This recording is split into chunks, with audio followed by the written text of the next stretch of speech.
राजभवन के ऐश्वर्य और सुख त्याग कर आपको यहाँ वन के आश्रम में ऐसा क्या मिल गया जो आप यहाँ चली आई?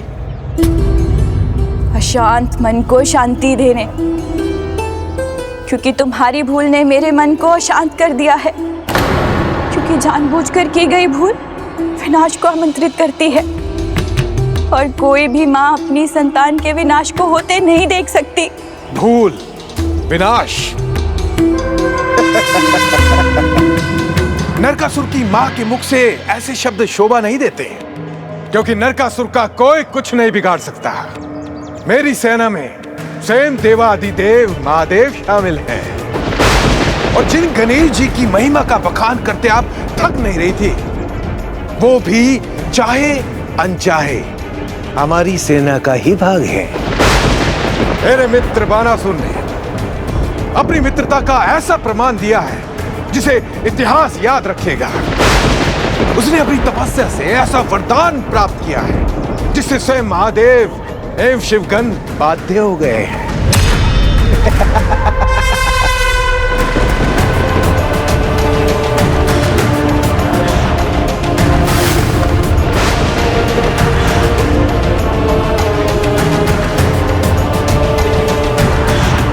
आज से महादेव कैलाशवासी नहीं, मित्र बानासुर के शोणितपुर वासी कहलाएंगे। महादेव शोणितपुर वासी। पुत्री, सर्वप्रथम महादेव जी का स्वागत करो, फिर उनके गणों का स्वागत करना। किंतु पिताजी, गणेश जी तो प्रथम पूज्य हैं। किंतु सर्वोच्च तो महादेव ही है ना, और गणेश जी भी यही चाहेंगे कि उनके पिता का स्वागत सर्वप्रथम हो।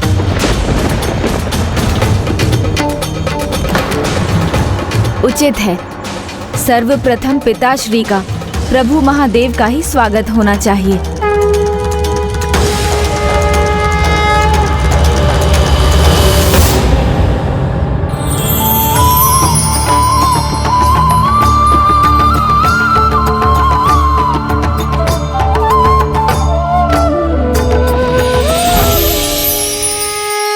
स्वयं महादेव, जिन्हें प्रथम पूज्य मानते हैं और कोई भी कार्य उनकी पूजा के बिना आरंभ नहीं करते, ये उनका भक्त उन्हीं के सामने गणेश जी का बार बार अपमान करने की धृष्टता कर रहा है।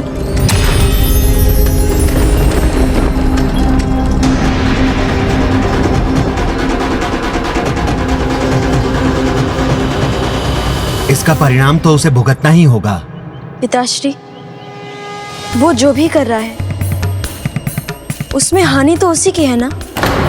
गणेश जी को सर्वप्रथम भीतर न जाने देकर उसने अपने सौभाग्य को द्वार के बाहर ही खड़ा कर दिया है। हाँ, प्रभु श्री गणेश जी के चरण पड़ने पर सभी विघ्न मिट जाते हैं, किंतु उन्हें रोककर उसने ये सुनिश्चित कर लिया है कि उसके जीवन में विघ्न ही आते जाएंगे। किसी बुरी घटना में भी अच्छाई ढूंढ लेना बहुत बड़ा गुण है। पुत्रियों, मैं तुमसे अत्यंत प्रभावित हूँ। मुझे माता पार्वती की बहुत चिंता हो रही है। शोणितपुर में तो महादेव के साथ उनके गण और गणेश जी भी हैं, किंतु माता पार्वती तो अकेली हैं। ये सब देखकर उन्हें कितना कष्ट हो रहा होगा।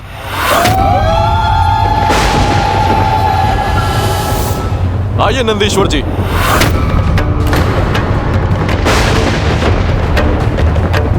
आइए पुत्री, नंदीश्वर जी का सत्कार करो। मेरे पुत्र का निरंतर अपमान कर रहा है ये दुष्ट।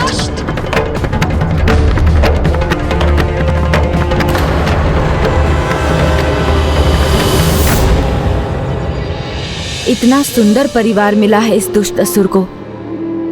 भक्ति में डूबी पत्नी और पुत्री दोनों का सौभाग्य है इसके पास, किंतु फिर भी ये परिवार के महत्व को नहीं समझा। पिताश्री को उनकी अर्धांगिनी और मुझे मेरी माँ से दूर कर दिया इसने। बस माँ वहाँ पूरी तरह अकेली ना रह जाए। प्रभु माता को लेकर और माता उन्हें लेकर चिंता में होगी। पिताश्री, यदि आपकी अनुमति हो तो हम दोनों माता के पास चली जाएं? हाँ पिताजी, उनका ध्यान रखने के लिए कोई तो होगा उनके पास। तो संभव है अकेलेपन का इतना आभास ना हो उन्हें। सर्वथा उचित सोच रही हो तुम दोनों। जाओ, उनका ध्यान रखो।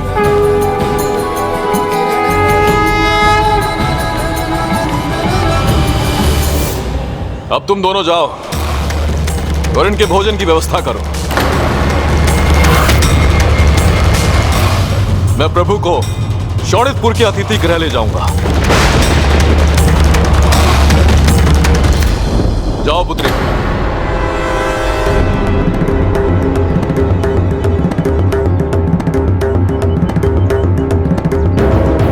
आइए प्रभु, आइए।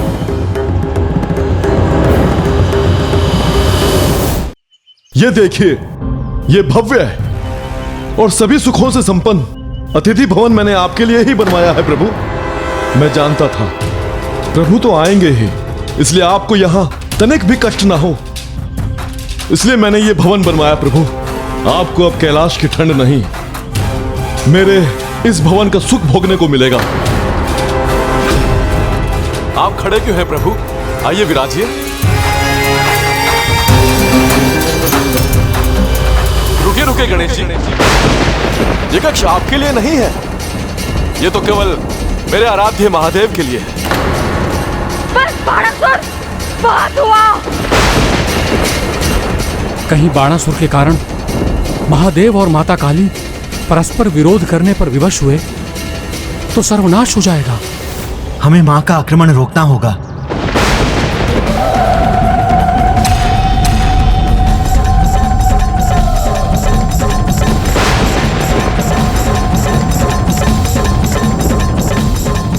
प्रणाम माता। शांत हो जाइए माता। गणेश जी बुद्धि देवता हैं, वो इस बाणासुर का अवश्य कोई उपाय सोच लेंगे। बार बार मेरे पुत्र की अवहेलना कर रहा है वो दुष्ट। मैं उसे शाप देती हूँ, उसके पतन का आरंभ मेरा पुत्र करेगा। इस समस्या का समाधान करने के लिए समय आने पर तुम्हें भी अपना योगदान देना पड़ेगा पुत्र। माता कामाख्या का कहा स्मरण होने का अर्थ है, ये संकेत है बाणासुर और नरकासुर के विनाश में मेरे भाग निभाने का समय आ गया है। हे माता कामाख्या, मुझे बताने की कृपा कीजिए कि मुझे अब क्या करना है।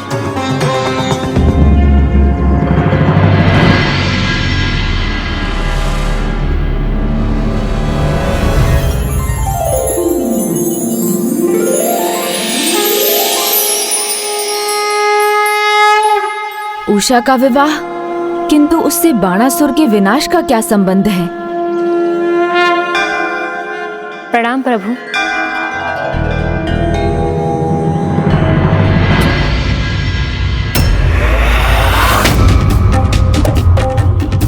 पिताजी, प्रभु श्री गणेश बाहर क्यों खड़े हैं? क्योंकि ये सभी सुविधाओं से सज्जित कक्ष केवल मेरे महादेव के लिए है। गणेश जी के लिए दूसरा कक्ष है पुत्री।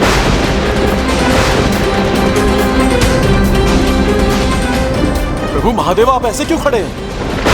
संसार के इस सर्वश्रेष्ठ शयन कक्ष का आनंद लीजिए। ऐसा सुख तो आपको कैलाश पर भी नहीं मिलता होगा प्रभु। ऐसा सुख तो आपको कैलाश पर भी नहीं मिलता होगा प्रभु।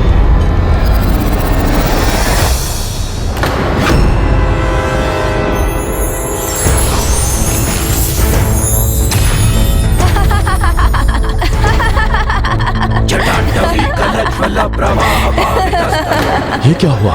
ये स्वर्ण पलंग पत्थर कैसे बन गया?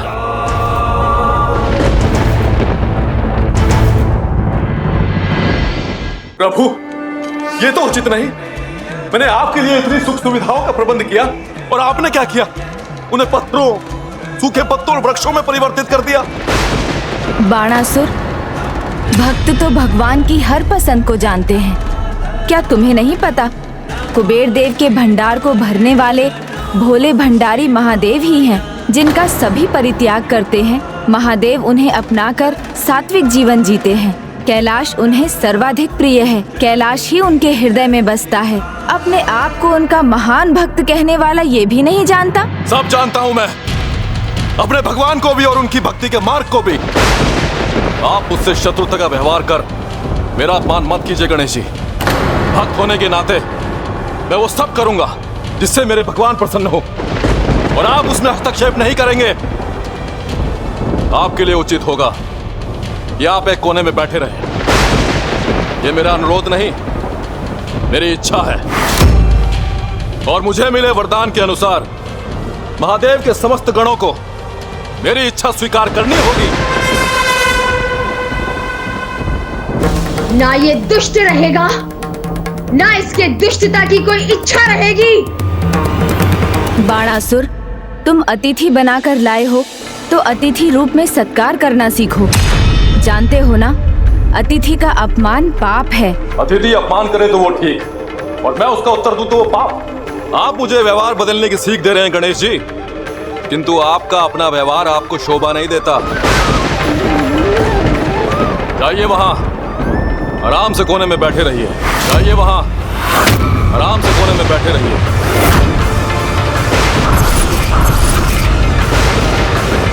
अतिथि के साथ दुर्व्यवहार का कितना भयंकर परिणाम है, लगता है तुम्हें ये जानना होगा।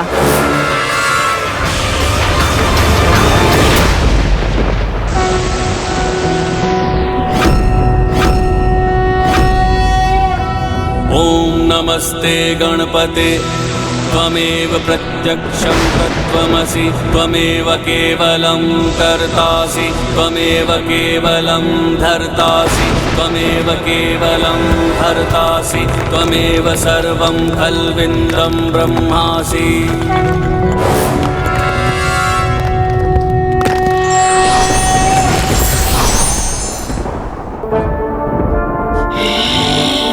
माता रुकिए।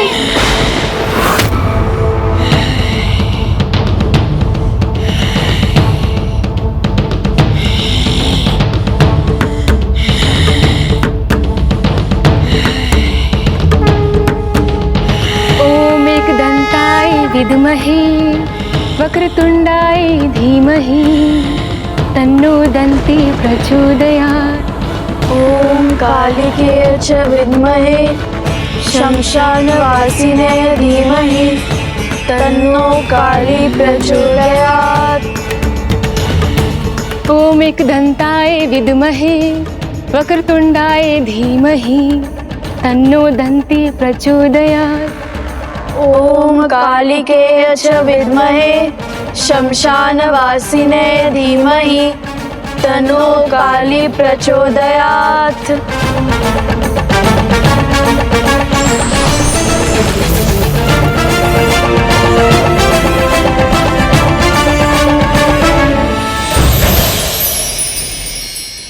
माता, आपके पुत्र उस दुष्ट को पाठ सिखाने में पूर्ण रूप से समर्थ हैं। उसका एक उदाहरण तो उन्होंने अब भी दे दिया। अब वो कोना दिखाओ बाणासुर, जहाँ तुम चाहते हो मैं बैठूं। दिखाओ वो कोना जिसमें मैं समा सकता हूँ। गजाननं भूतागणाधिसेवितं कपित्थजम्बुफलचारुभक्षणम्। इसमें मैं तुम्हारी कोई सहायता नहीं कर सकता।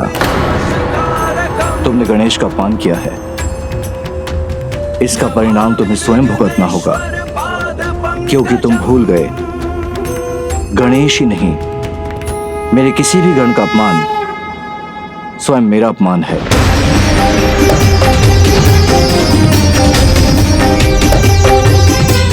प्रभु, मेरे पिताजी अतिथि का सत्कार नहीं जानते, क्षमा मांगना भी उन्हें नहीं आता। मैं उनकी ओर से आपसे क्षमा मांगती हूँ, उन्हें क्षमा करने की कृपा कीजिए।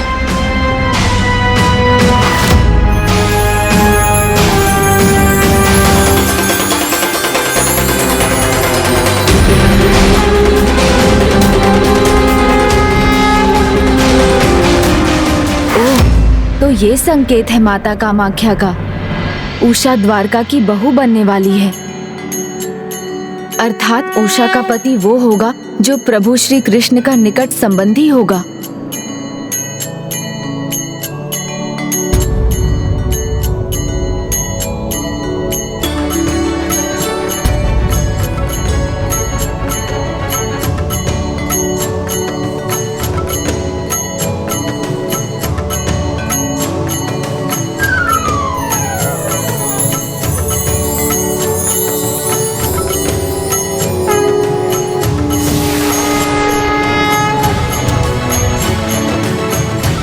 प्रभु, मेरी प्रार्थना सुनकर मेरे पिताजी पर कृपा कीजिए, उन्हें क्षमा कर दीजिए प्रभु। तुम्हारी भक्ति से, तुम्हारे सौम्य आचरण से मैं बहुत प्रभावित हूँ, इसलिए तुम्हारे पिता को क्षमा करता हूँ। किंतु यदि बाणासुर ने एक भी बार और मेरा अपमान किया तो मैं समझूंगा वो मुझे शिवगण नहीं मानता और ना ही वो मेरा साथ चाहता है। नहीं प्रभु, ऐसा नहीं है। पता नहीं उन्होंने ये भूल क्यों की, किंतु मैं ये भूल सुधारना चाहती हूँ। आइए प्रभु, आप आसन ग्रहण करने की कृपा कीजिए। परिवार के बड़े छोटों को संस्कार देते हैं, किंतु यहाँ उल्टा हो रहा है। तुम्हें अपनी पुत्री से सीखना चाहिए बाणासुर।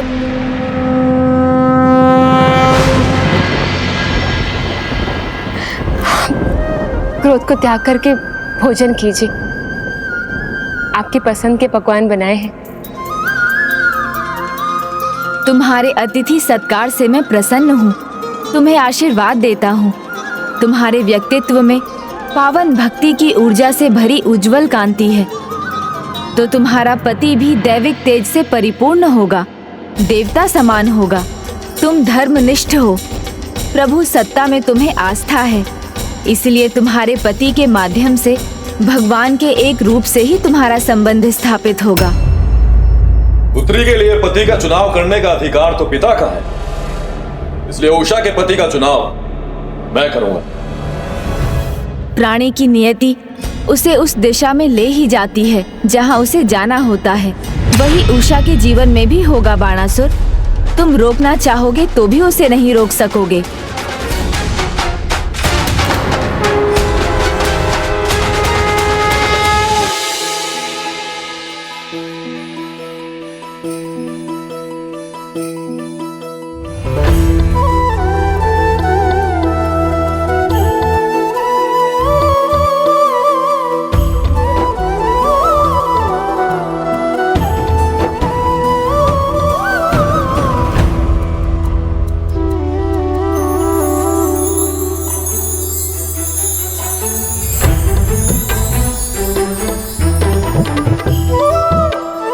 प्रभु, मैं और ले आती हूँ। बस इतना पर्याप्त है, धन्यवाद।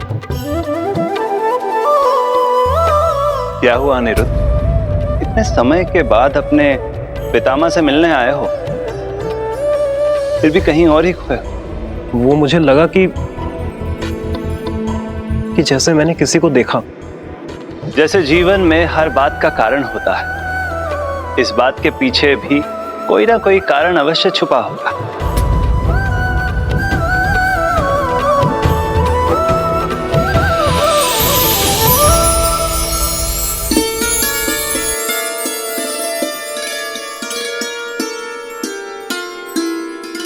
और जाने अनजाने में जो भी होता है उससे जगत का उद्धार ही होता है। स्वामी, उद्धार कीजिए हमारे पुत्र का, मेरी गुहार सुनिए प्रभु। देवी, दीर्घायु के अलावा भी उद्धार के और भी कई अर्थ हैं, जैसे पाप का अंत, अधर्म का नाश, कारों का क्षय और मोक्ष प्राप्त होना। तो हमारे पुत्र का उद्धार कैसे होगा प्रभु? व्यक्ति के कर्म ही उसके भविष्य का निर्माण करते हैं देवी।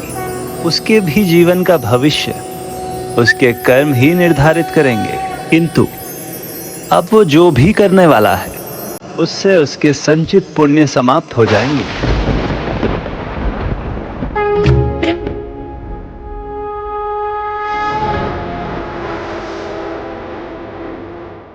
क्या इन्हें पता नहीं ये मेरी पत्नियां बनने वाली जो कृष्ण की स्तुति का राग अलाप रही है, या इन्हें मेरे क्रोध का भय नहीं।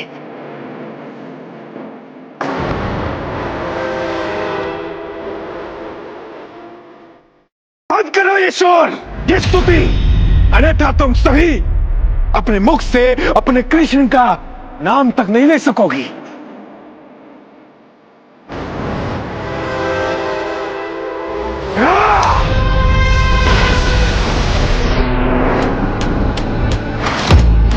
अपार शक्तियों का स्वामी हूं मैं, शक्तिशाली नरकासुर हूं मैं। हे गजानन, माता पार्वती के नंदन, हे विघ्नहर्ता गणेश, इस दुष्ट से हमारी रक्षा कीजिए प्रभु।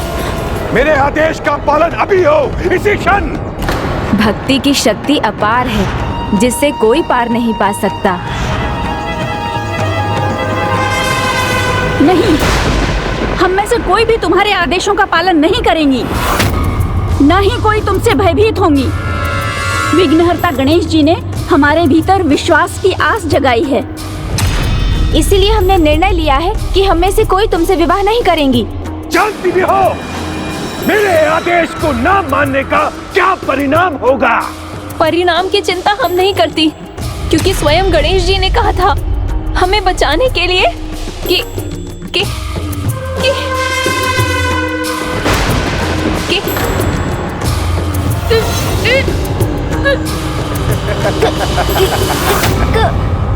क्या हुआ? बोल नहीं निकल रहे? हाँ? मैंने कहा था ना, उसका नाम भी नहीं ले पाओगे। अब बताओ, अब उसे कैसे बुलाओगे? उस गज शीश वाले की बातों में तुम सभी ने विश्वास किया, किंतु झूठा पड़ गया ना तुम्हारा विश्वास। कोई नहीं आएगा तुम्हारे लिए, ना कृष्ण ना गणेश, ना कृष्ण ना गणेश। मैं तुम सबकी भक्ति की शक्ति को छीन चुका हूं। अब तुम सबको विवाह के लिए तैयार तो होना ही होगा। अभी दिखाता हूं प्रदर्शन।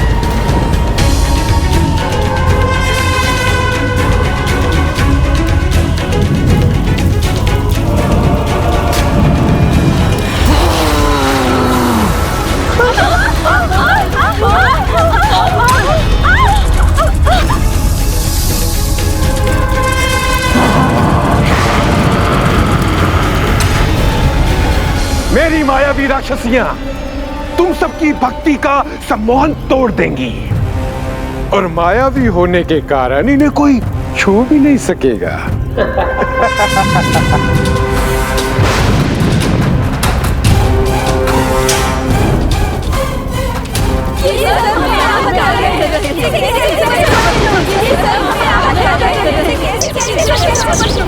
प्रभु, ये सोचने विचारने का समय नहीं है, हमें इसी पल वहाँ पहुँचना चाहिए। मैं तो दुविधा में जकड़ा हूँ मूषक जी। एक ओर पिताश्री का दिया वरदान है, तो दूसरी ओर उन निर्दोष राजकुमारियों की रक्षा का कर्तव्य। प्रभु, कोई उपाय तो होगा। माता कामाख्या के क्षेत्र में कोई स्त्रियों के साथ ऐसी क्रूरता करे, ये तो ठीक नहीं। धन्यवाद मूषक जी, आपने तो समाधान ढूंढ लिया। माता कामाख्या की नगरी में स्त्रियों के साथ कोई दुष्टता नहीं कर सकता। हे माता कामाख्या, आपके क्षेत्र में इन निर्दोष असहाय राजकुमारियों पर ऐसा अत्याचार हो रहा है। हे माता, आप ही कुछ कीजिए और उन्हें पीड़ा से मुक्त कीजिए, उनका मार्गदर्शन कीजिए माता।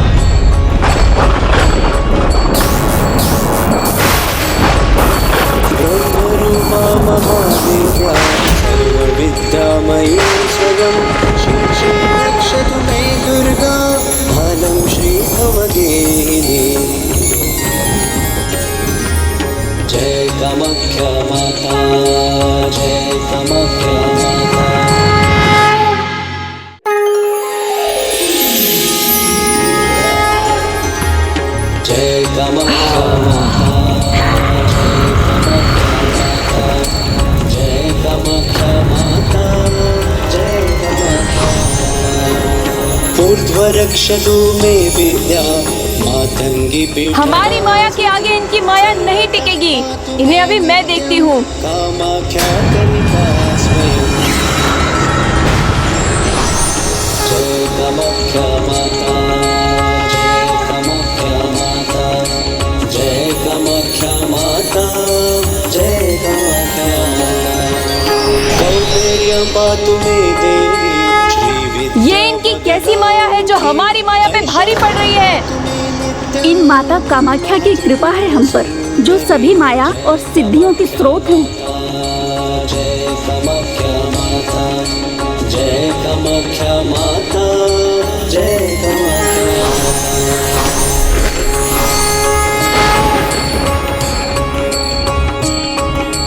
नैऋत्यं भैरवी पादु वारुण्यां भुवनेश्वरी।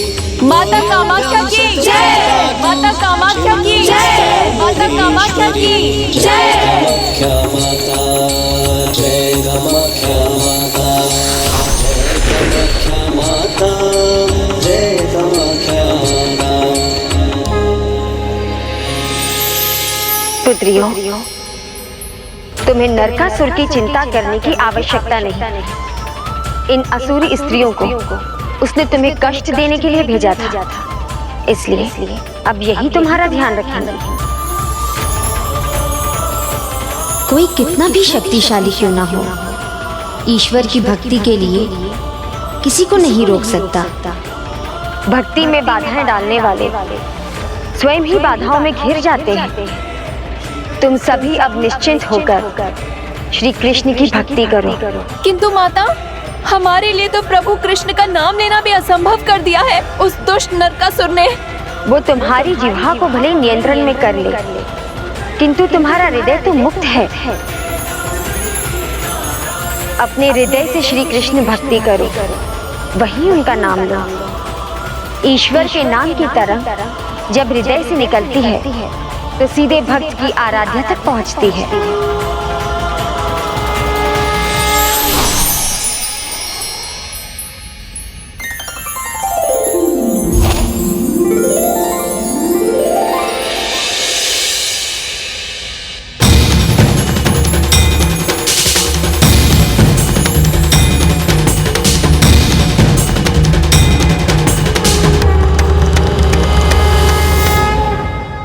अब वहाँ माता कामाख्या उनका ध्यान रखेंगी और मैं यहाँ प्रभु श्री कृष्ण के शीघ्र आगमन के लिए जो भी आवश्यक है वो करूँगा।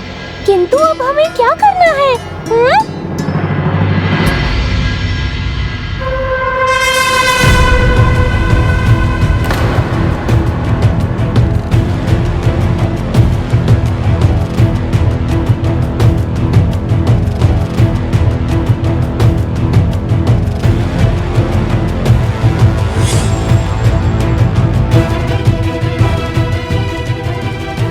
क्या सोच रहे हैं प्रभु?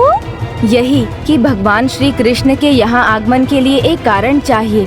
उषा का भविष्य बन सकता है वो कारण। मैं कुछ समझा नहीं प्रभु। किंतु मैं अब समझा हूँ कि माता कामाख्या ने क्यों कहा था कि इस पूरे घटनाक्रम में मुझे भी अपना भाग निभाना होगा। कैसे प्रभु? कल सुबह नियति ने जो निर्धारित किया है उस ओर बढ़ने के लिए मुझे कुछ करना होगा।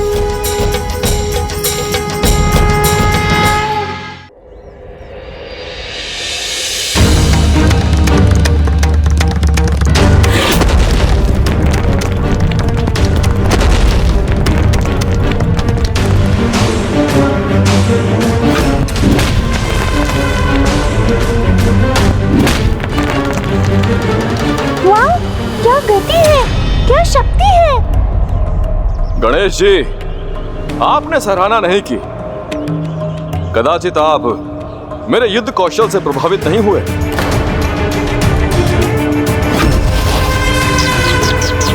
देखिए, मेरे 1000 हाथ एक साथ वार कर सकते हैं। अब तो आप अवश्य प्रभावित हुए होंगे गणेश जी। प्रभावित तो हूँ, किंतु चकित भी हूँ। चकित इसलिए कि ऐसा शक्तिशाली योद्धा जिसके पास 1000 भुजाओं का बल है, वो निर्जीव मूर्तियों से युद्ध क्यों कर रहा है? अभ्यास में निर्जीव मूर्ति है, किंतु युद्ध में मेरे शत्रुओं का भी यही परिणाम होगा। तब आपके बल का प्रमाण पाने के लिए युद्ध की प्रतीक्षा करनी होगी ना, क्योंकि निर्जीव मूर्तियां तो बस प्रहार झेल सकती हैं, पलटकर वार नहीं कर सकती।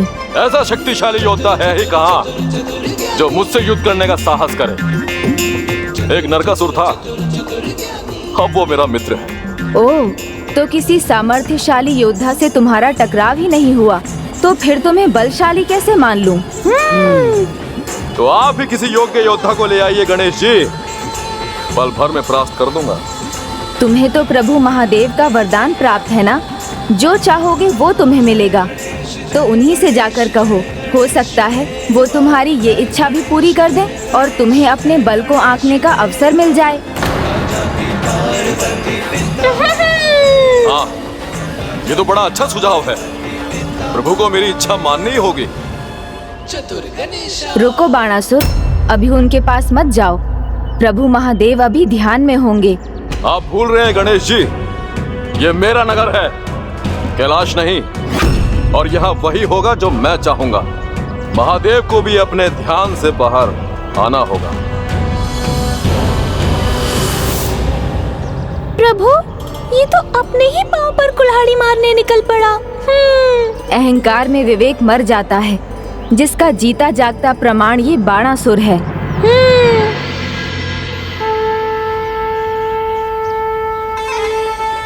प्रणाम प्रभु।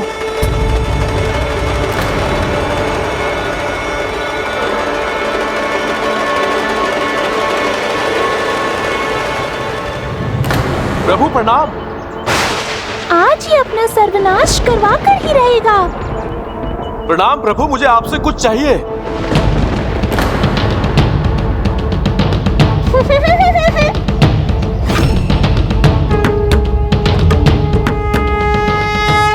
लगता है आपको आपका डमरू बजाकर ही उठाना होगा। इसकी इस उद्दंडता का कठोर दंड मिलेगा इसे।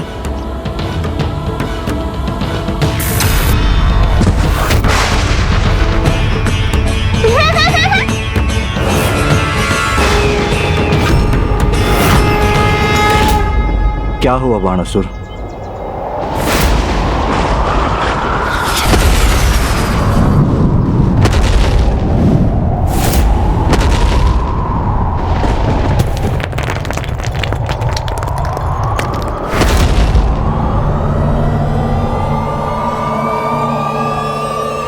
प्रभु, मुझे इस प्रकार आपको ध्यान से उठाने के लिए क्षमा करें, किंतु मुझे अभी कुछ चाहिए। प्रभु, मुझे आशीर्वाद दीजिए कि मुझे अपना बल प्रमाणित करने के लिए कोई ऐसा योद्धा मिले जो मेरी 1000 भुजाओं के बल का सामना कर सके और मैं उसे पराजित कर अपने अपार बल का प्रमाण दे सकूं। बल है, किंतु बुद्धि किंचित मात्र भी नहीं तुम्हारे पास।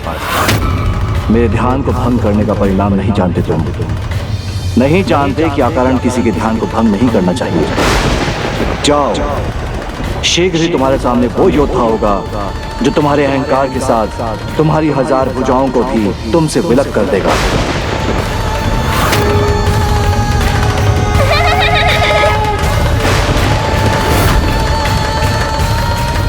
किंतु प्रभु, मैंने तो आशीर्वाद मांगा था, प्रभु तो जैसे शाप ही दे रहे हैं। नहीं नहीं, प्रभु ध्यान में ही रहे, वही अच्छा है। तो गणेश जी ने छल से मुझे यहां भेजा, उचित है। मैं भी कम चतुर नहीं हूं। यदि कोई ऐसा योद्धा आया जिसके समक्ष मेरी पराजय की संभावना हुई, तो स्वयं महादेव को उसके सामने युद्ध भूमि में उतरने का आह्वान कर दूंगा। ओह, तो प्रभु महादेव को यहाँ रखने के पीछे ये योजना है इसकी।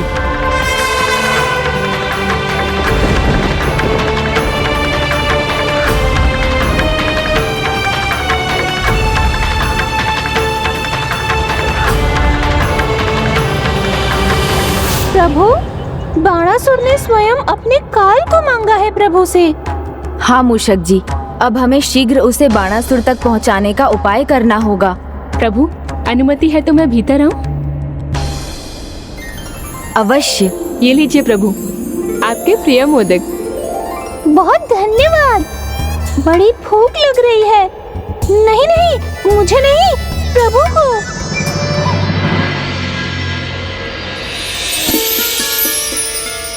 चिंता ना करें मूषक महाराज, मैं आपको भूली नहीं हूँ। कृतार्थ हो गया मैं। प्रभु द्वारा मुझ जैसे प्राणी को शरण देने के बाद यदि किसी ने मेरे प्रति विनम्रता दिखाई है तो वो आप हैं, जिन्होंने मुझे इतने सम्मान से मूषक महाराज पुकारा। क्या करूं मैं जिससे उसे वो ज्ञात हो जो उसे होना चाहिए।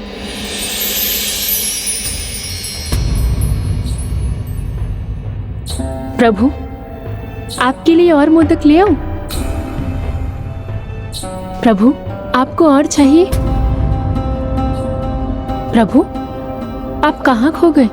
जब से प्रभु को उनके विवाह की सूचना मिली है तब से वो रह रहकर कहीं खो जाते हैं। तो जिनसे विवाह होने वाला है उन्हीं के विचार में डूबे होंगे ना। गणेश जी ने मुझे वरदान दिया था, मुझे देवता समान पति मिलेंगे, किंतु वो कौन है ये नहीं बताया।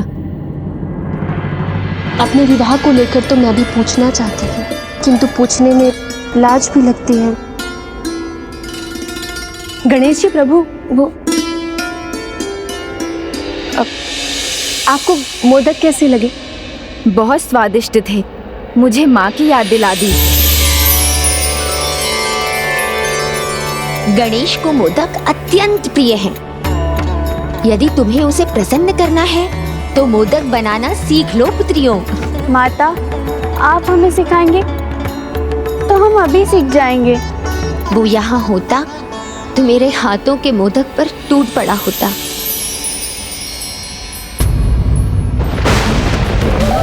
मैं आपसे आपको और आपके समस्त गणों को मांगता हूं,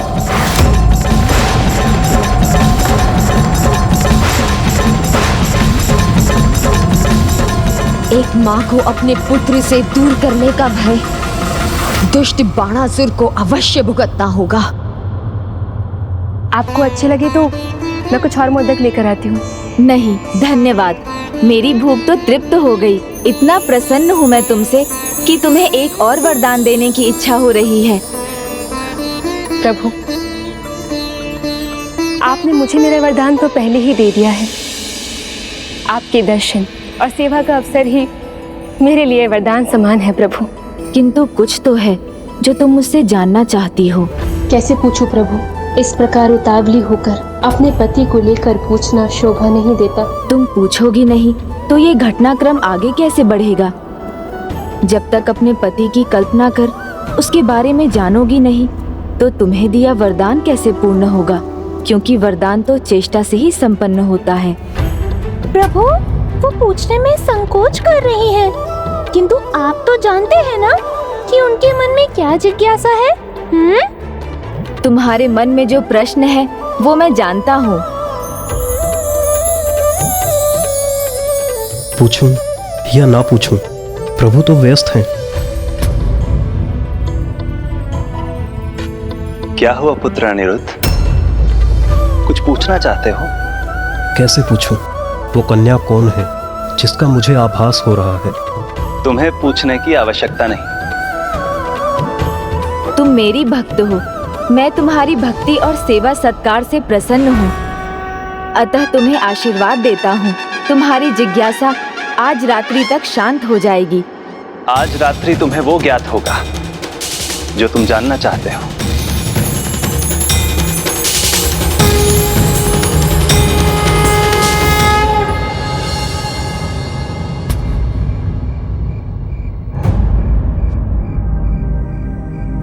अतः तुम्हें आशीर्वाद देता हूँ, तुम्हारी जिज्ञासा आज रात्रि तक शांत हो जाएगी।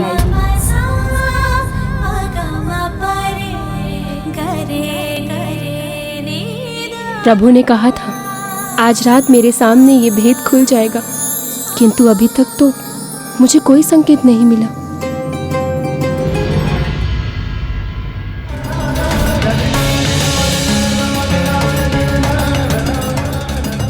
कब कोई संदेश मिलेगा? कब कोई आभास होगा मुझे?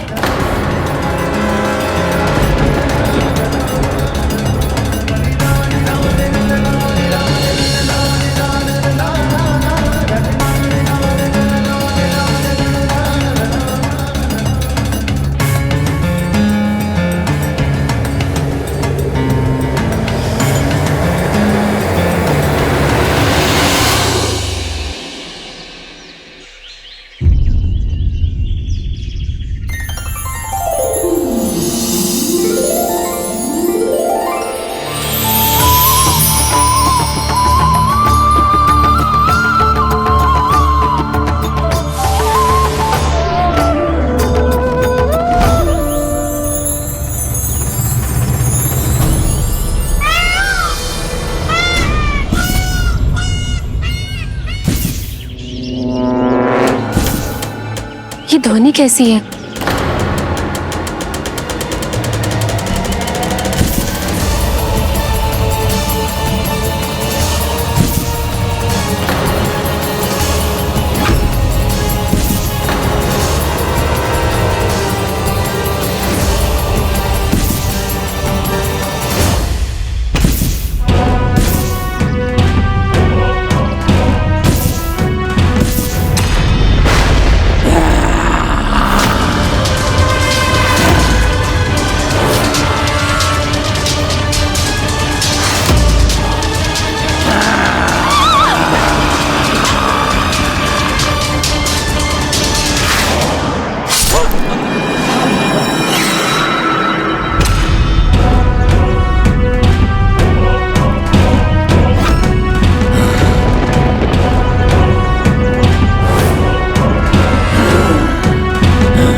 तुम्हें आशीर्वाद देता हूँ।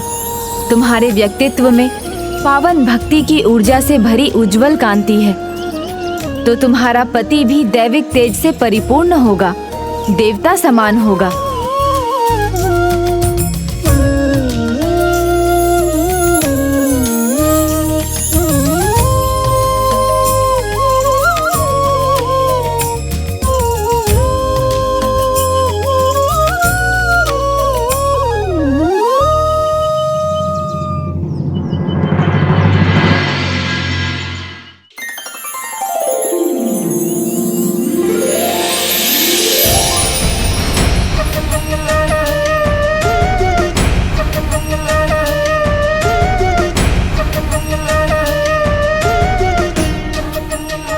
आप कौन हैं?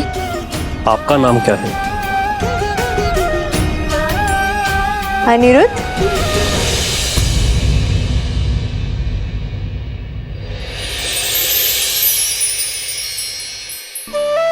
उषा पत्री उठो।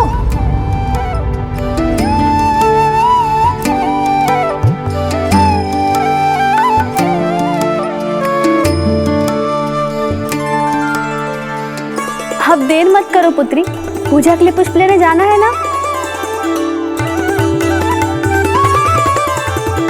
पुत्र, तुम्हारे मित्र आखेट पर जाने के लिए तुम्हारी प्रतीक्षा कर रहे हैं।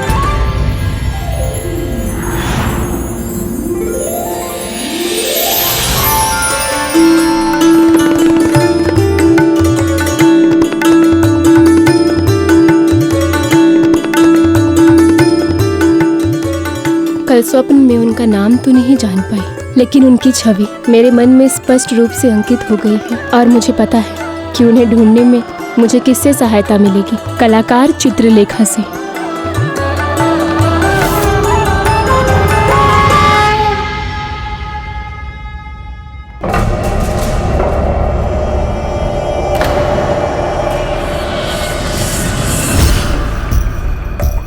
यहाँ तो बहुत सारे द्वार हैं। अब मैं किस द्वार से प्रवेश कर आगे बढ़ूं?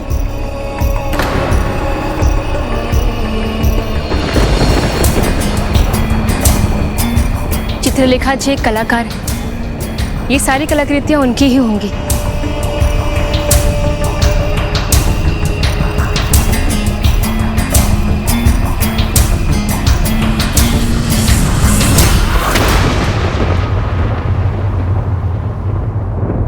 ये क्या हुआ?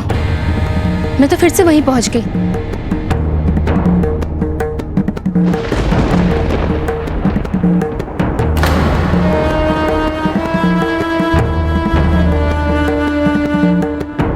इस द्वार से जाकर देखती हूँ।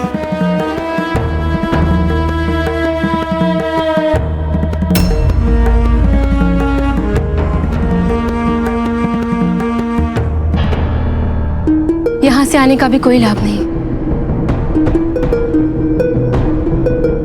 नहीं, प्रभु श्री गणेश जी ऐसा कभी नहीं होने देंगे। मैं ध्यान से देखूंगी तो वो मेरी सहायता अवश्य करेंगे।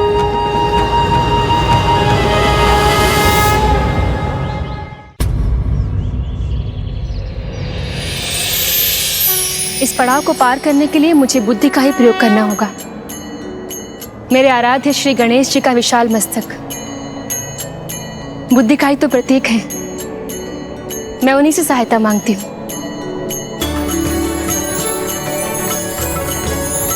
ओम बुद्धि प्रियाय नमः।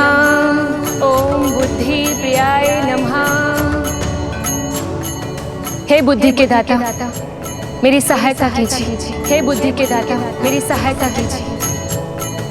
प्रभु, मेरी बुद्धि को इतना सामर्थ्य दीजिए कि मैं इस पहेली को सुलझा सकूं।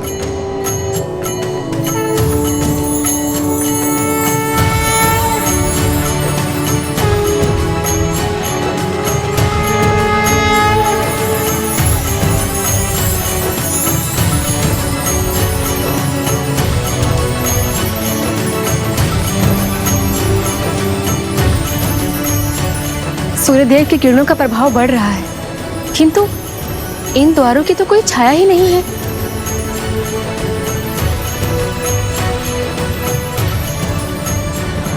इसका तो यही अर्थ है कि यही है असली द्वार, बाकी सब नकली है।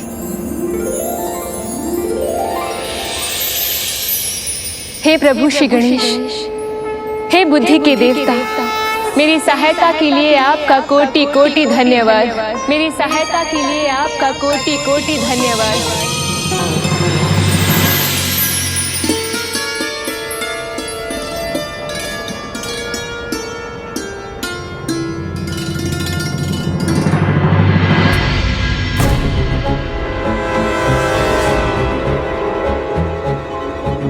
कोई है?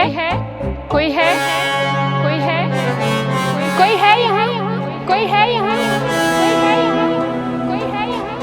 कोई है यहाँ? चित्रलेखा जी, यहाँ तो बस अंधकार ही अंधकार है। मुझे बताने की कृपा कीजिए कि मैं यहाँ से कहाँ जाऊँ। मुझे कुछ दिखाई नहीं दे रहा है। इस पड़ाव में दृष्टि काम ही नहीं कर रही है और मेरे ही शब्द मुझे वापस सुनाई दे रहे हैं। हे गजानन, अब आप ही कुछ सुझाइए। अब आप ही कुछ सुझाइए। ओम नमस्ते गणपते। प्रभु, आपका एक नाम तो सुपकर्ण भी है। आपके कर्ण की ये विशेषता है कि आप मध्यम से मध्यम स्वर को भी बड़ी सरलता से सुन लेते हैं।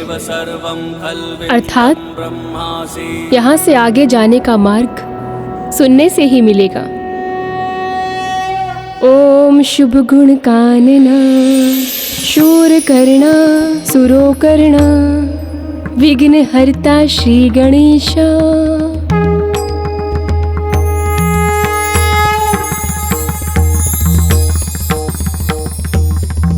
मुझे इस अंधकार से निकलने में मेरी सहायता कीजिए प्रभु। मेरी सहायता कीजिए प्रभु। मेरी सहायता कीजिए प्रभु।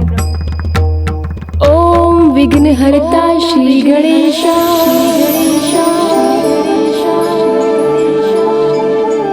ओम विघ्न हरता श्री गणेशा।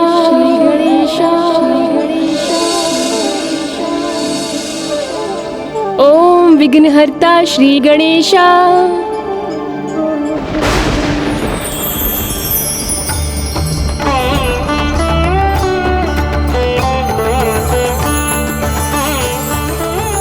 इस दिशा से मेरे शब्द वापस नहीं आ रहे हैं, अर्थात यही मेरा मार्ग है। धन्यवाद प्रभु।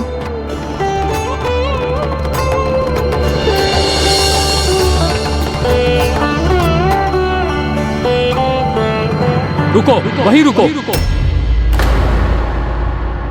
तुम्हें संभवतः पता नहीं, एक असुर पुत्री होने के नाते इस स्वर्ग लोक जैसे स्थान में होने का तुम्हें कोई अधिकार नहीं है। तुम्हारा विवाह उससे होगा जो देवता समान होगा। ये तुमने सोच भी कैसे लिया?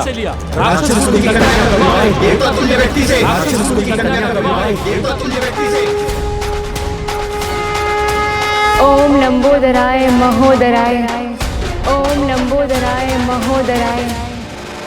प्रभु, इस पड़ाव को पार करने में मेरे मार्गदर्शक बनने की कृपा कीजिए।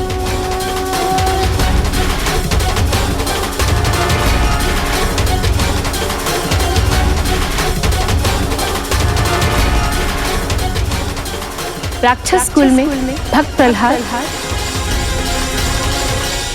महान दानवीर राजा बलि भी हुए हैं। मैं असुरवंशी हुई तो क्या हुआ? महादेव और माता पार्वती के नंदन प्रथम पूज्य श्री गणेश जी की भक्त हूँ और उनकी कृपा सदैव अपने भक्तों पर रहती है।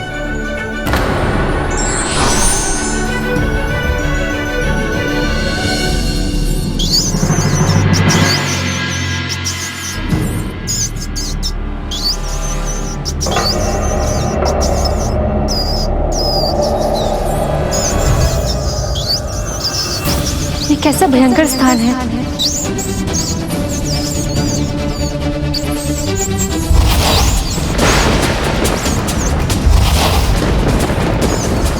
क्या हुआ राजकुमारी, लौट जाना चाहती हो तो चली जाओ, किंतु स्मरण रखना, एक बार लौटने पर फिर यहाँ आने का अवसर नहीं मिलेगा।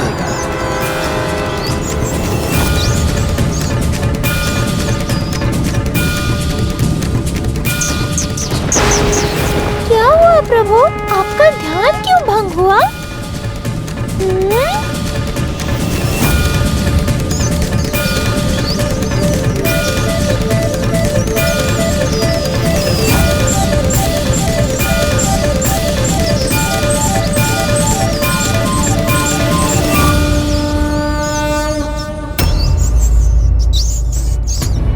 प्रभु द्वारा मुझ जैसे प्राणी को शरण देने के बाद यदि किसी ने मेरे प्रति विनम्रता दिखाई है तो वो आप हैं, जिन्होंने मुझे इतने सम्मान से मूषक महाराज पुकारा।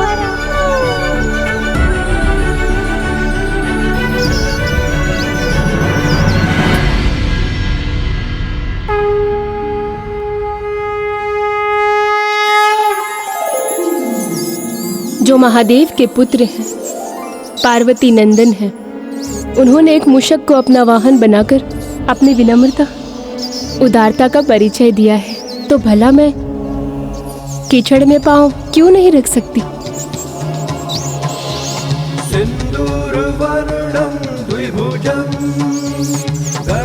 ओम नमः गुणिना खुर्था, ओम नमः गुणिना मूषक वाहन। मुझे इस पड़ाव में पार करने के लिए मेरी सहायता कीजिए प्रभु।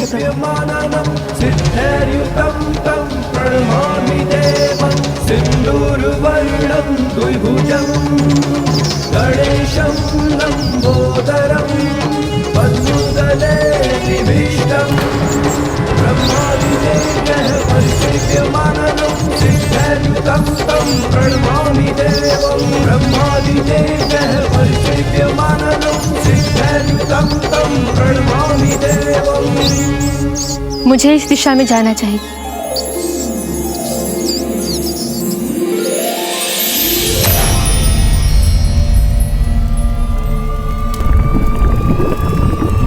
यहाँ इस धधकते लावा में तो आगे बढ़ना असंभव है।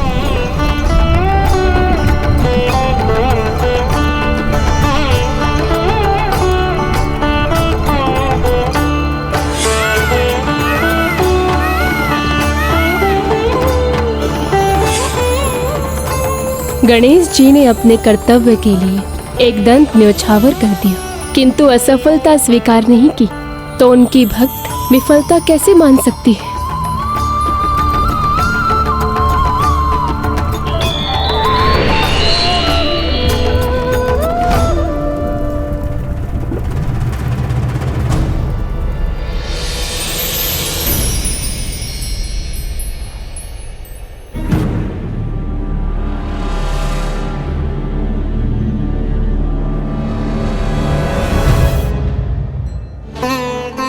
चित्रलेखा जी, आप कहाँ हैं?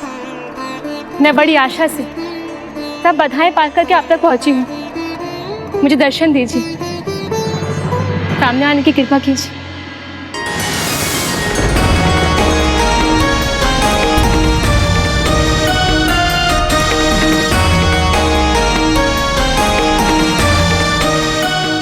तुम सफलतापूर्वक यहाँ तक पहुँची, इससे मैं बहुत प्रभावित हूँ। हर एक बाधा तुमने श्री विघ्नहर्ता गणेश जी की विशेषताओं का स्मरण कर पार किया। ये अद्भुत है। उनकी तीव्र बुद्धि, उनकी स्मरण शक्ति, उनकी सहनशीलता, उनकी विनम्रता, किसी भी परिस्थिति में पराजय स्वीकार न करने की इच्छा शक्ति रखकर, भक्ति का भाव रखकर यहाँ तक पहुँची हो, केवल अपने प्रेम को पाने के लिए। हाँ चित्रलेखा जी, मैं यहाँ अपने जीवन साथी का नाम जानने आई हूँ। हमारे भाग्य तो एक दूसरे से जुड़े हैं, इसका संकेत तो प्रभु श्री गणेश जी ने भी दिया है। इसलिए स्वप्न में ही उन्हें निहारते हुए ऐसे लगा जैसे उनके साथ जन्मों का बंधन हो। तब इससे पहले मैं तुम्हारे लिए कुछ करूं, तुम्हें अपने प्रेम की परीक्षा देनी होगी।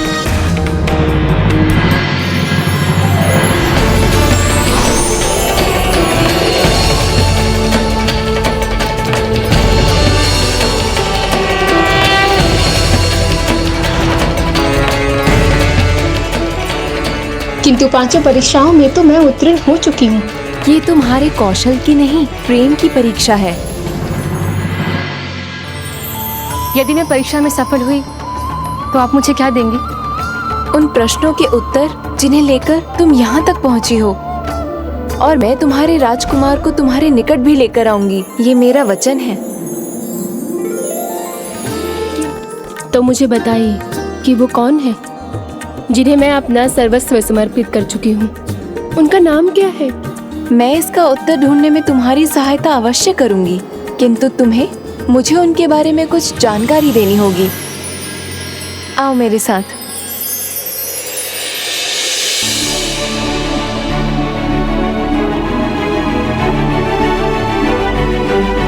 तो बताओ, वो दिखने में कैसे हैं?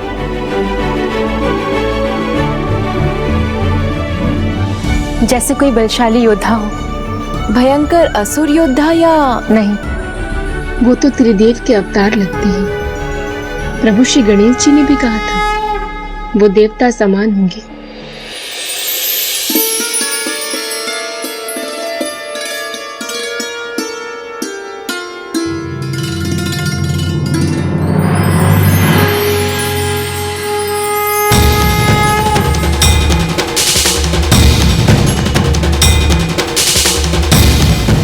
तो फिर क्या वो ऐसे दिखाई देते हैं? वो नारायण तो नहीं थे, ये तो मैं जानती हूँ, किंतु उनके मुख पर मुस्कान बिल्कुल नारायण जैसी ही थी। अर्थात वो नारायण के संबंधी हैं, उनके ही कोई वंशज।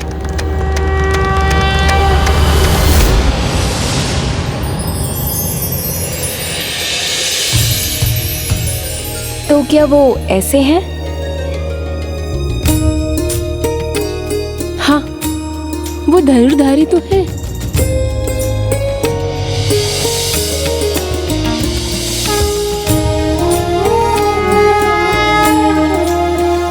ऐसी? हाँ, उनकी आंख, ओठ, मुस्कान सब इनके जैसी ही थी,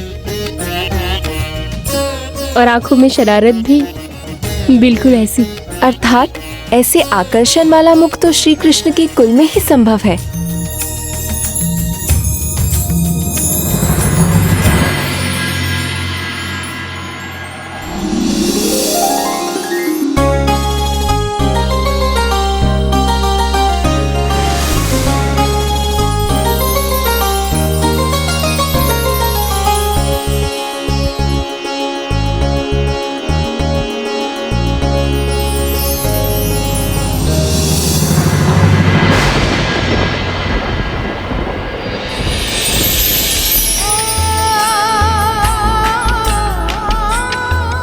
तो ये हैं वो राजकुमार जो स्वप्न में आकर तुम्हारे हृदय में बस गए हैं। इनका नाम अनिरुद्ध है। इनका नाम अनिरुद्ध है। इनका नाम अनिरुद्ध है। प्रभु श्री कृष्ण के पौत्र हैं। तो उनसे मेरी भेंट कब कराएंगी आप? आपने वचन दिया था, उसे पूरा करेंगी ना?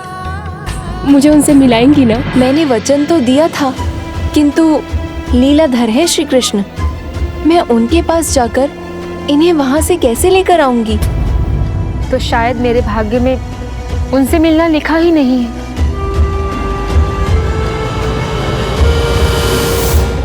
तुम्हारे भाग्य में ना होता तो मैं भला वचन क्यों देती?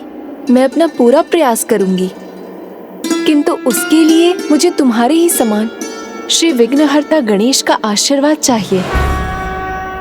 यदि उनसे तुम्हारी भेंट नियत है तो विघ्नहर्ता अवश्य सहायक बनेंगे। अब क्या होगा प्रभु? देवी चित्रलेखा ने उचित कहा। जब तक प्रभु श्री कृष्ण का ध्यान अनिरुद्ध पर रहेगा, उन्हें वहां से लाना कठिन होगा।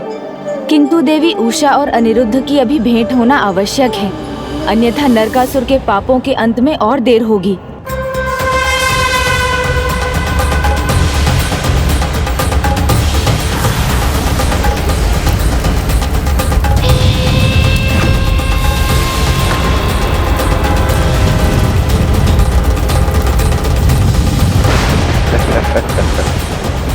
नरकासुर का डर अब तक सभी राजकुमारियों पर छा चुका होगा।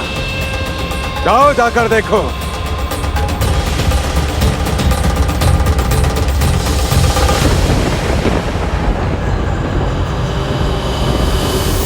तुम चिंता मत करो उषा, तुम अपने घर जाकर प्रतीक्षा करो।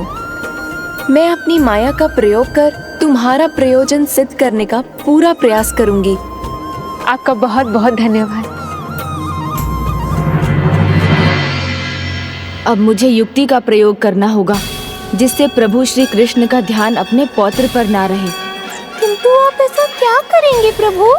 भक्ति के आगे सभी प्रयास फीके पड़ जाते हैं। मैं श्री कृष्ण की भक्ति करूंगा, भक्ति भाव से उनकी स्तुति करूंगा।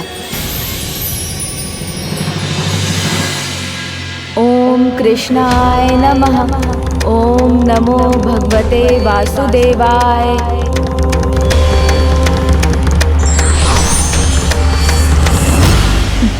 मैं द्वारका तो पहुंच गई, बस अब किसी प्रकार भीतर जाना है।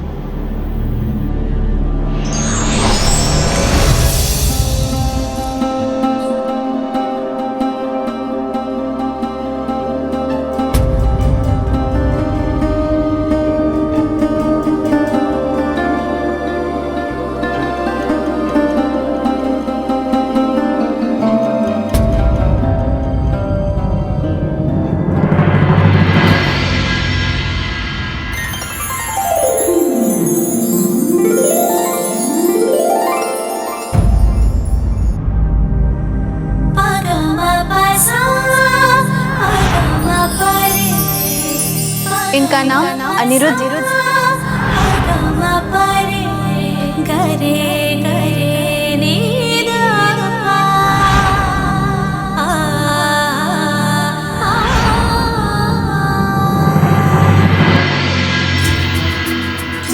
मिल गया द्वार।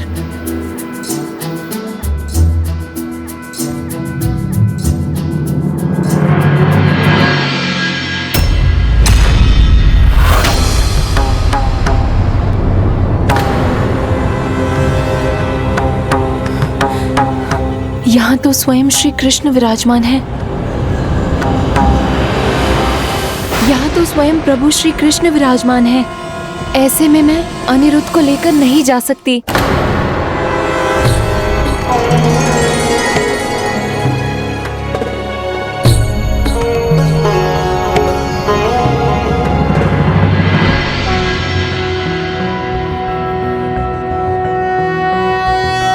नारायणं गदाध्यक्षं गोविन्दं कीर्तिभाजनं गोवर्धनोद्धरं देवं भूधरं भुवनेश्वरम्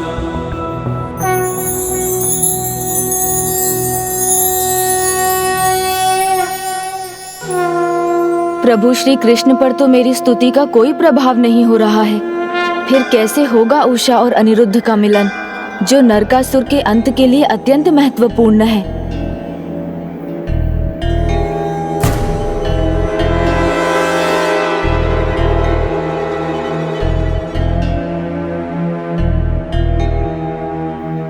ओम कृष्णाय नमः। ओम नमो भगवते वासुदेवाय।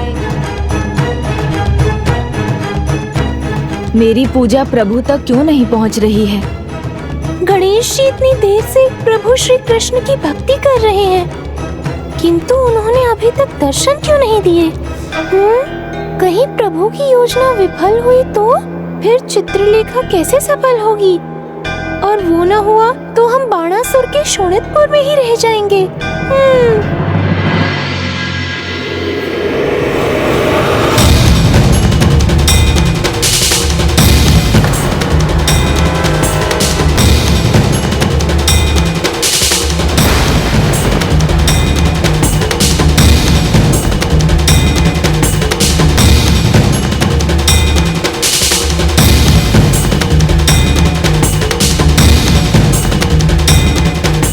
लगता है प्रभु को मेरे यहाँ होने का आभास हो गया, वो और सतर्क हो गए। हमारे भाग्य तो एक दूसरे से जुड़े हैं, इसका संकेत तो प्रभु श्री गणेश जी ने भी दिया। हे प्रभु गणेश जी, मेरी सहायता कीजिए। मुझे एक निष्ठ होकर एकाग्रता से प्रभु की भक्ति करनी होगी। तो शीघ्रता कीजिए, इससे पहले कि प्रभु श्री कृष्ण वहाँ चित्रलेखा को देख लें।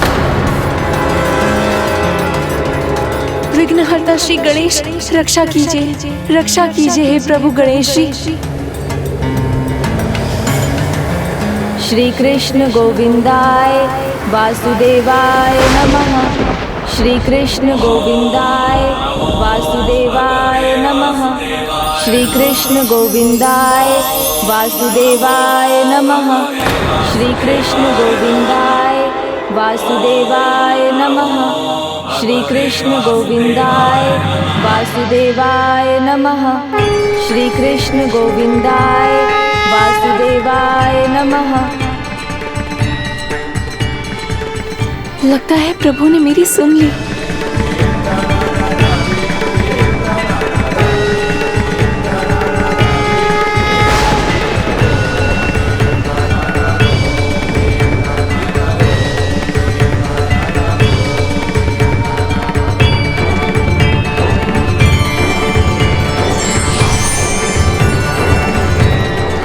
प्रणाम प्रभु।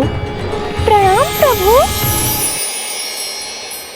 प्रभु, अंततः मुझे आपके दर्शन प्राप्त हुए। हाँ पार्वती नंदन गणेश, किंतु मुझे बुलाने के लिए इस आराधना की क्या आवश्यकता थी? संदेश भिजवा देते तो मैं वैसे ही आ जाता। कार्य बहुत आवश्यक था, संदेश भिजवाने का समय नहीं था प्रभु। अच्छा, ऐसा क्या कार्य था? वो कष्ट में है प्रभु। मुझे उन राजकुमारियों की चिंता हो रही है। प्रतिशोध की अग्नि में नरकासुर धरती की सभी निर्दोष राजकुमारियों की आहुति देना चाहता है। उनकी पीड़ा, उनके कष्ट का ज्ञान है मुझे, किंतु समय से पहले तो मैं भी कुछ नहीं कर सकता। आपके समान मैं भी तो नियति से बंधा हूं।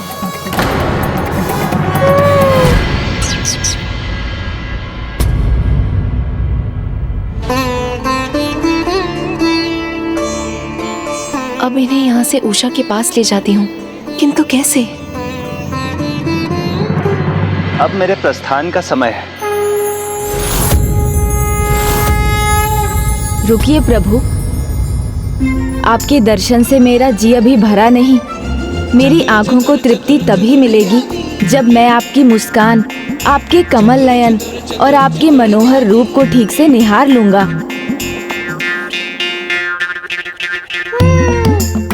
कान्हा, गोविंद, कन्हैया, माधव, श्याम, अच्युत, द्वारिकाधीश, श्याम सुंदर, हरि, विष्णु, ऋषिकेश, जगन्नाथ, कंजलोचन, मोहन, मुरलीधर, नारायण, साक्षी गोपाल, मथुरानाथ, बैकुंठनाथ, आपके इन अनंत नामों की भांति आपकी लीला भी अनंत है।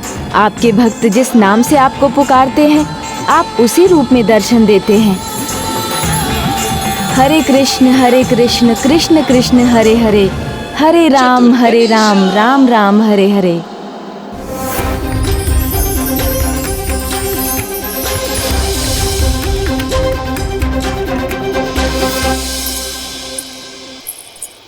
और तो और प्रभु, आपकी मधुर वंशी की ध्वनि का अद्भुत सम्मोहन है।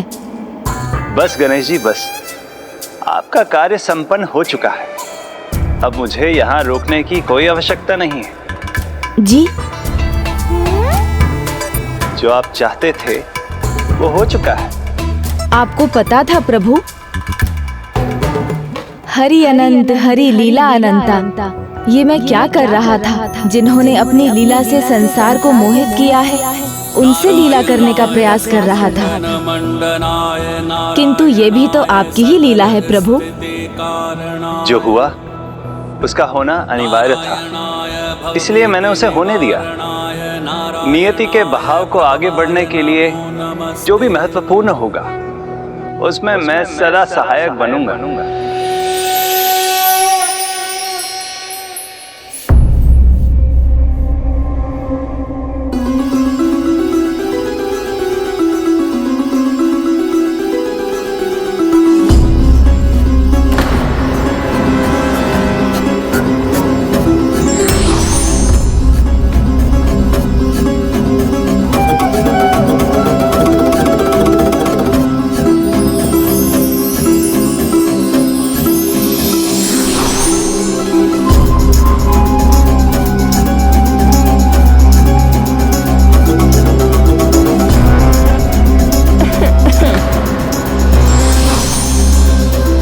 कौन है वहाँ?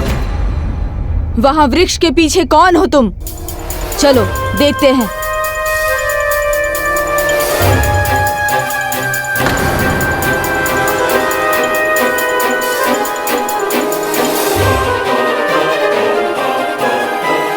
यहाँ तो बस चित्र है।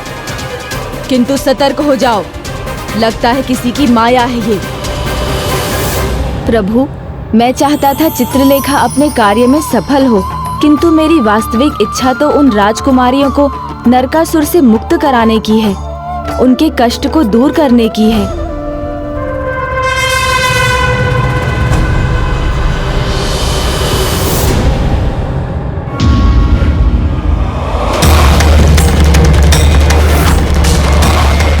माता कामाख्या से अपने प्रतिशोध को पूरा करने के लिए नरकासुर धरती की इन सभी निर्दोष राजकुमारियों से विवाह कर उनका जीवन नष्ट करना चाहता है। मेरी मायाविनी इन्हें ताड़ना देने की जगह इनकी सुरक्षा कर रही है। मेरे हाथों का खिलौना मुझे ही चुभा है। मेरे कारण ही तुम सभी का अस्तित्व है और मेरे ही आदेशों का पालन नहीं कर रही हो, किंतु मैं ऐसा होने नहीं दूंगा।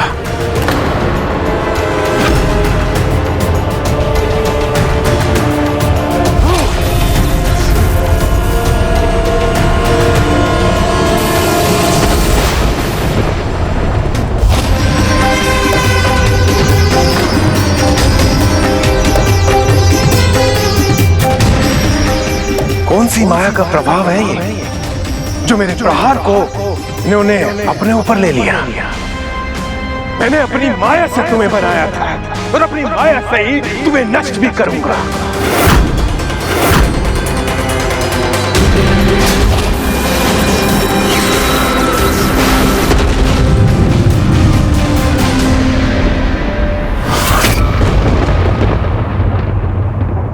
मेरी मायाविनी जो तुम्हारी ढाल थी वो तो नष्ट हो गई।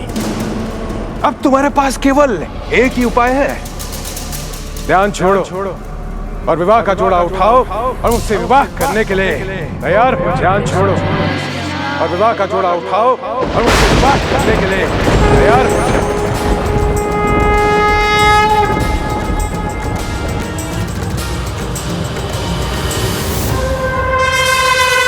नरकासुर के क्रोध को दिखाने का परिणाम ही जातियों।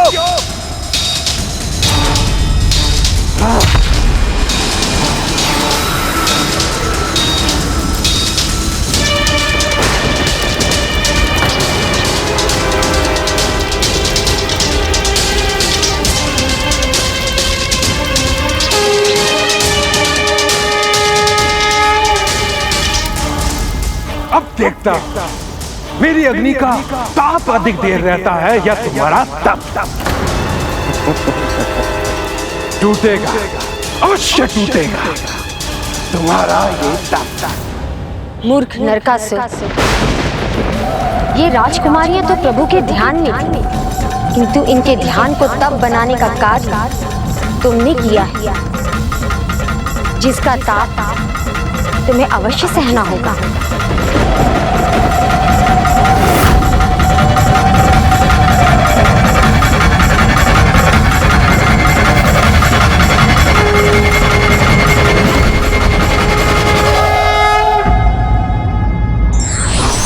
सपने उन्हीं के साकार होते हैं जो उन्हें पूरा करने के लिए बड़ी से बड़ी कठिनाई का सामना करने को तत्पर रहते हैं।